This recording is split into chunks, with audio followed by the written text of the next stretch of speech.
What is up, guys? It is Chelsea here, and I'm just gonna make this video, and whatever comes out, and whatever doesn't, and it can be said at a later time because I've been thinking about making this video for a while now because I feel like there are some other people out there that I can connect with that don't necessarily know this side of me, and I want to get to know those people. I want to be able to share this part of my story with you guys.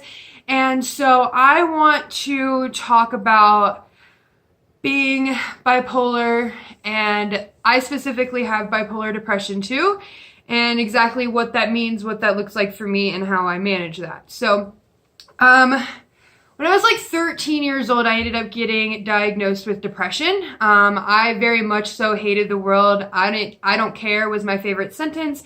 And I was a self-mutilator, consistently cutting up until even a couple years ago. And so I knew that I had something going on here. Something was obviously a little different. Because a lot of people don't just hate themselves for no reason. So I found out 2 years ago after a big manic episode that technically I don't just have depression, I have bipolar depression too. If you guys have heard about this before, obviously there are different kinds of bipolar and there are different kinds of depression and all these other things. Mine specifically, it means that I have like no middle ground. Like I'm either very high strung or I'm like low down on a fucking couch. And so,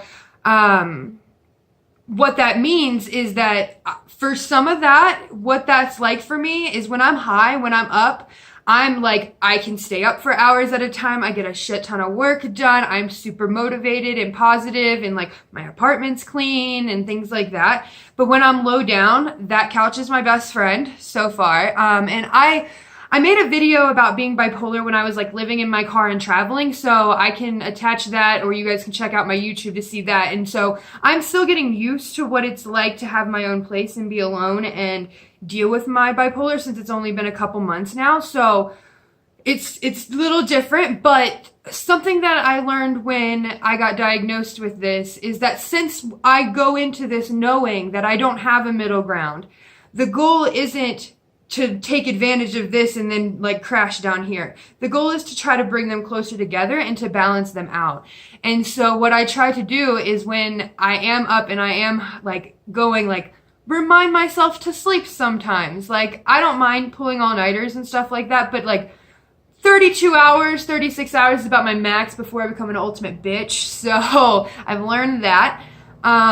And then when I'm low down, I just understand that I have to be able to take the time for self-care and to take care of myself and to not, I work twice as hard in my ups to where in my downs, I can shut down and just be myself, take a bath, not give a fuck, and just shut off the world.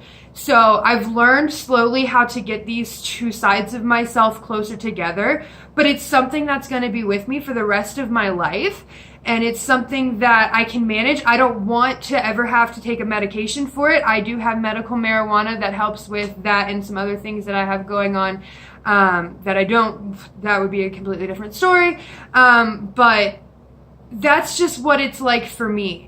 I want to be healthy. I want to take care of myself, and self-care is very much more than just going to the gym and eating right. It's treating your mind and your heart and giving yourself grace. And so that's something that I've had to teach myself to do because I feel a lot of guilt when I'm on those downs. But I have to realize that I do try to make up for that in my ups. So I don't know if anybody else out there has bipolar depression too, or bipolar depression, bipolar, whatever. I just wanted to make this video to kind of share what it's like for me, how I kind of manage that, and I want to begin to open this side of my story up to you guys because I know that there are times that, like, obviously I'm putting this on social media, that I'm posting on social media consistently and then I kind of disappear for a little bit. And I'm trying to get better about it because I use social media as like my outlet, as my way to talk to myself, as my way to bring myself into a better light, as a way to inspire others and to reach out and connect with you guys. And so social media does mean something to me, and I want that to be a consistent thing, and that's going to come with vulnerability and being open with you guys.